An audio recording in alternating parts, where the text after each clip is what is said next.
Dunyo boylari yig'iladigan shahar bu Monako. Monako dunyoning eng boy shaharlaridan biri. Tasavvur qiling, dunyoda shunday joy borki, aholining 1/3 qismi millioner. Maydoni atigi 2,1 km² tashkil qiladi. Lekin bu kichkina shahar hududida 40 mingdan ortiq odam yashaydi. Monakoda daromad solig'i yo'q.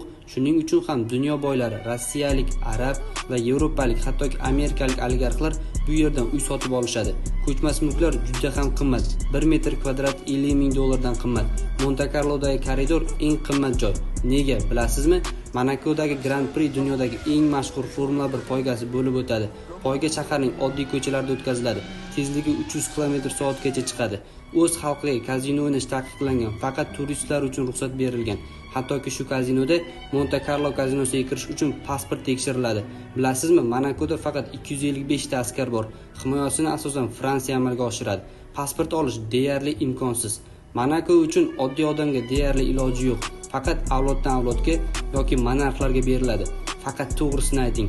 Monakoga nima uchun borgan bo'lardingiz? Kommentariyada yozib qoldiring.